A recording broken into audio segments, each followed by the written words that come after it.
Thanks for joining us. I'm Kaylee. Hi, Kaylee. Nice to meet you. Nice to I meet have you. to say I'm a fan for several reasons. One being I have been on a party barge that has astroturf. I have jumped off the bed of a pickup truck at a bonfire to run from the cops. And I grew up every Sunday morning going to my grandparents' house for lunch after church and eating fried chicken. Oh, that's awesome. So your songs definitely, several of them hit a note in my life. So Real life stuff. real life stuff, which is what you do so well. Well, thank you. Tell me about your songwriting process. It's got to be, obviously, it's very organic for you. It is. It's. I try to do it, keep it as simple as I possibly can. The objective is, as a songwriter, is to write a song that other people get to show a movie and tell their story in an hour and a half or 2 hours. We have 3 minutes to tell that same story. So that's what we do. And so I just try to keep it simple, and I write and sing and record songs that are about everyday life, the same stuff that people go through every day.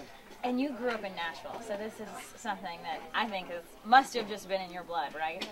Well, yeah, it's definitely in my blood. My dad was a bass player. I was born in Nashville, grew up in the town. So music was always a big part of my life.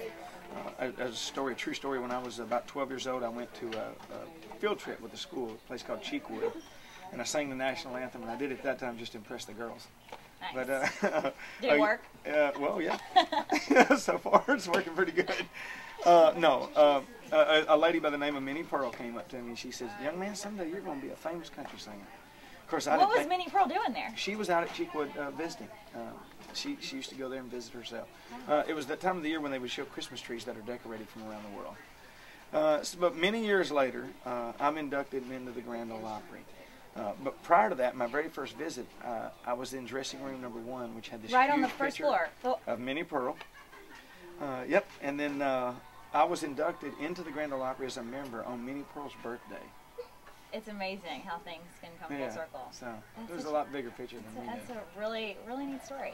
And now you're on tour with Carrie Underwood, which are. has got to be one of the hottest tickets as far as the country music concert circuit goes. How did you pull that off? How did you and Carrie get hooked up to do this tour together? Well, we were dating for a long time. Yeah, so. No, not really. And then she got engaged and Then just she got blew engaged up and that blew it spot. out. Yeah. And my wife found out about it, and it was horrible. It got No, messy. I'm just kidding.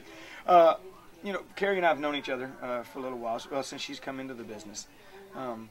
She's an Opry member, I'm an Opry member, but what really made it happen, someone in her management seen one of my shows, and when they started talking about the tour and putting it together, and they had names, a list of names, my name was on that list, and because of, I think, our Opry relationship and so on and so forth, she picked me, and here I am. Very cool, very cool. So what's the next stop on the tour? I couldn't tell you. And you won't know where you wake up the day after that either. Yeah, I really don't know until like the day before. Then I start looking at it and checking it out. A lot of places we've played in the past, so it's a lot of fun to go back to places we played. What are some of your favorite venues to play? These venues that we're playing right now are about my favorite. It's a happy medium between the theater, smaller theater crowds, which are a lot of fun. They're a lot more intimate. But there's also the energy of the great big crowds when you're playing for 50, 60, 70,000 people. Those are obviously huge, high-energy shows. This is kind of a happy medium, so you can talk a little bit, and you still have that energy. So we're, like last night, I think we played for about 10,000 people. Oh, they've got to grab your mic. You're still wired up from the show upstairs. So we're gonna just slip that off. While Craig and Mike's, I'll just share the expert. website with the folks so you can see that.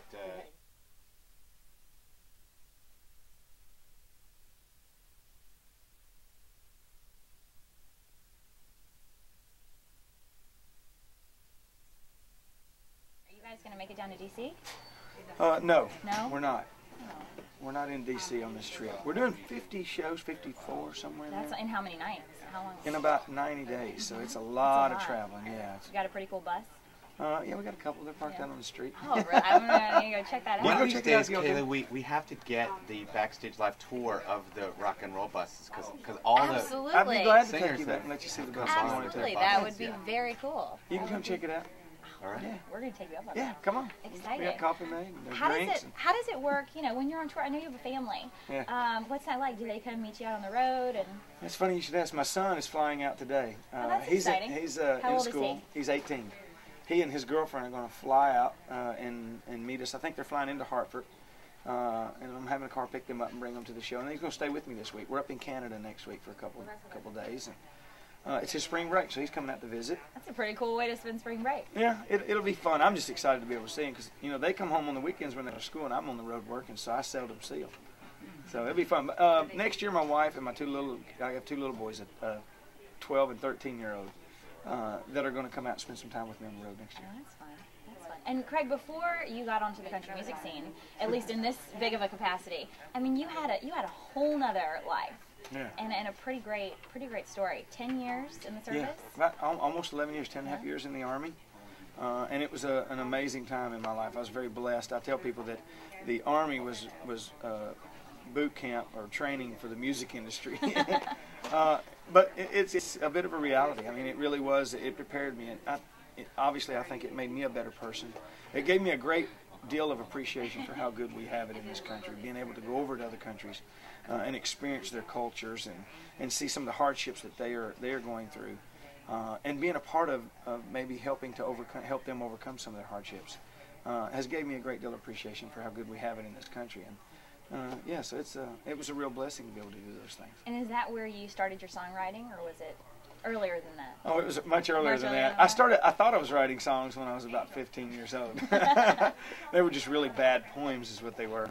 But you know, that's exactly right. You have to start somewhere, and that's where I started. I started writing what I thought were songs, and during my time in the military, when I was away from home in places like Korea and Panama and Iraq and different countries, being away from home, that was kind of an outlet for me to be able to write songs based on things that I missed the most, which end up being some of my biggest hits. Not songs that I wrote then, but just talking about the simple things in life here. Mm-hmm. Absolutely. So you sang Bonfire earlier. We did. And I think you're going to be doing an encore later. Redneck Yacht Club? We're going to do Redneck Yacht Club, everybody. I'm sure that's always a hit. It is. It's fun. What are your favorite songs to play on tour? I mean, what for you are the ones that really get the crowd going and the ones that really get you know, intimate with the crowd? The hits. Any of the hits, you know, because the people have heard them. That's the big thing. We have a pretty good fan base. I mean, we've sold 1 million records. Congratulations. Thank you. So, yeah, you know, there's a lot of people that have heard the other songs that weren't hits. But there's a lot more people than the ones that have bought my record that come to the shows, especially on this Carrie tour. There's a lot of people that have never seen Craig Morgan in concert. So we try to play all the hits that they've heard. And then we try to play some of the new stuff that's on the current CD that and try to encourage them to go buy that. Now, can we expect any duets with you and Carrie to come out of this tour? Yeah, we're doing a duet about every third night. She has me out and we do a duet together on the stage right towards the end of her show. What do you do? It's really kind of up to the crowd. She does a thing that her fan club picks what format, what genre, and then down to what song. So I think last time we did Alan Jackson's Neon Rainbow. Oh, that's fun. So yeah, it's a lot of fun. That's a lot of fun. Who have been your inspirations in country music? Well, I'd go way back to the likes of John Conley, Jim Ed Brown, and then Vern Goss and Gene Watson, George Conway Tweedy, a lot of the older guys. But then, as much as I love all the traditional sounding music, my show is based kind of around something like a Garth Brooks meets James Taylor meets Luther Vandross meets George Jones. Right. I know, and what's it like having those inspirations in your background, but then, you know, being on tour with somebody like Carrie, you see how successful Taylor Swift is, you know, it's sort of a new wave of country music. Where do you sort of see yourself fitting in? You know, country but country's a very broad format, unlike other genres of music. Country, there's music that might sound a little pop, and then there's hardcore, traditional sounding country. I'm kind of in the middle, which has been a real blessing for me because, you know, the hardcore will come and go, and the pop will come and go. It's those guys that are kind of in the middle that seem to mainstay and have longevity in their careers. So that's what I'm hoping for, anyway. So are you working on any new songs right now? Yeah. Do you get the time to write when you're on tour? I write when I'm on tour. I do most of my writing when I'm on tour. I have writers come out on the road. They'll fly out and meet me and hang out on my bus, and we'll write out there. My drummer and I write a lot together.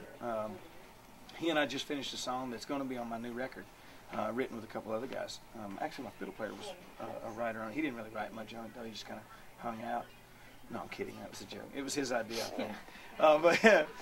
Yeah, I do most of my writing on the road, but I got a song that we wrote that I'm real excited about for the next record. Can you tell us anything about it? It's called I Don't Know How to Love You Anymore. And it, you know, basically it says, you know, I miss the way you used to let me love you, and I miss the way that you used to hold my hand. It's been so long, I don't know what love feels like, but I'm still holding on. Are you already gone? I don't know how to love you anymore. Do we know what we're even fighting for? Yeah, God knows I can't love you any less, but I don't know how to love you anymore. Anyway. I think that's going to be a good one. Everybody's going to feel that heartbreak, or has felt that at some point, I would guess. Well, great. Well, Craig, I have a thank couple you questions so from the much. chat room. Yeah, we've got chat room questions. Yeah. Great. So we're live on the web, Yeah, awesome. if we didn't really explain that to you earlier. And we've got a chat room going, so Rick's going to share some of the questions we're getting. So Angus asks, you know, related to what you're just talking about, your next work, what do you think about the future? Do you have a vision of where you want to be down the road from here? Angus, do I think about the future?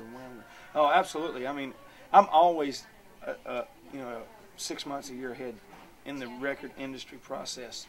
Right now I'm writing, I'm about to go in the studio and start recording a new album for next year sometime, maybe late this year. So yeah, I'm always writing for that next project. I'm always thinking about the next project. I'm always working on what's going to happen to improve my show. We're in the entertainment business, so we entertain people, so we're always trying to improve ourselves and our show and our presentation. And a question about your style. Do you feel that country is coming back to its roots with your songs and Jason Aldean? I don't know how to pronounce his Jason name. Aldean. Jason Aldean. I don't think country's ever left where it's at. Like I said, the great thing, what can be great, or some people could think it's bad, is how wide this genre is. It's we cover the gamut. I don't think we ever left the roots of country, and I don't think we ever will. But we do tend to swing back and forth. So, and right now we do. I think we're swinging. The pendulum's going to start swinging back towards a more traditional. When you have the likes of Jamie Johnson with In Color, that song that was such a huge hit, hardcore song. And now my new single, This Ain't Nothing, which is turning into looks like it's going to be a big old hit, and it's a fairly traditional song.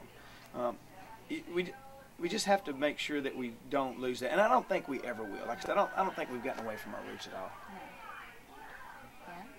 Okay, great. Well, thank you so much for joining us, Craig. I really appreciate it. This was a lot of fun. And if you're around later, you might come check out the bus. Yeah, I'll see you all on the bus. Okay, great. Thank you so much.